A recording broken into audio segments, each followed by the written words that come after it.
Vive le Québec!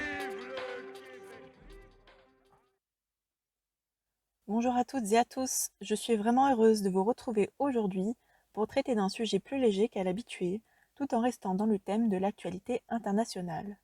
Il s'agit d'une chronique culturelle autour d'un sujet peu connu en Occident, sauf peut-être pour les habitués d'anime et de manga. Il s'agit du White Day, sorte de Saint-Valentin bis, présente dans certains pays d'Asie de l'Est. Au Japon, la Saint-Valentin aurait été introduite entre 1936 et 1960 par des fabricants de chocolat. Mais deux points essentiels divergent entre l'Occident et le Japon, la Corée du Sud et Taïwan. Premièrement, la Saint-Valentin est un jour où ce sont les femmes qui offrent des chocolats aux hommes, alors qu'en Occident, ce sont majoritairement les hommes qui offrent des cadeaux. Deuxièmement, il existe donc une deuxième Saint-Valentin, le fameux White Day, où cette fois, c'est aux hommes d'offrir, en réponse au 14 février, des chocolats aux femmes. Cette tradition prend sa source en 1978, lorsque le président de la compagnie de bonbons nommé Ishimura Menseido observe que la Saint-Valentin intéresse surtout les femmes et que ces dernières sont déçues d'offrir à leur moitié des chocolats sans rien avoir en retour, ne serait-ce qu'un chamallow. Il souhaite donc créer un jour spécial afin de permettre aux messieurs de montrer leur gratitude. Ce jour sera fixé un mois après la Saint-Valentin, le 14 mars. Est alors né le Marshmallow Day, devenu très rapidement White Day, car le nom était ainsi peu général et permettait de faire un clin d'œil à la couleur blanche de la guimauve d'origine. C'est par manque d'entrain pour le chamallow que le chocolat de préférence blanc est devenu le cadeau le plus répandu. Pour le 14 mars, les hommes sont soumis à la règle du Sanbai Geishi, qui instaure l'idée que la valeur du cadeau de retour est censée être 3 fois supérieure à celui reçu. Les produits offrables en retour sont souvent bien plus chers vers le 14 mars pour cette raison-là d'ailleurs. Cette création d'origine japonaise gagne en importance dès sa création, notamment grâce à une campagne publicitaire.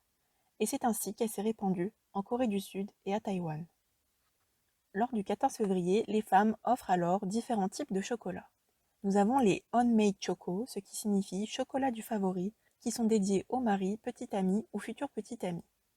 Il y a les giri choco, les chocolats d'obligation, qui sont offerts par politesse ou obligation sociale à des collègues ou à des supérieurs au travail. On retrouve dans ce même esprit les chocolats dits d'ultra obligation, nommés chogiri choco, qui sont offerts aux collègues de travail pour qui la femme n'a que très peu d'estime. Il y a aussi les tomo choco, qui sont des chocolats d'amitié qu'on offre surtout à ses amis lorsqu'on est encore à l'école, ou bien les papa choco que les jeunes filles offrent à leur père. Ces deux genres de cadeaux entrent dans la catégorie des sewa choco, c'est-à-dire des chocolats qui expriment la gratitude.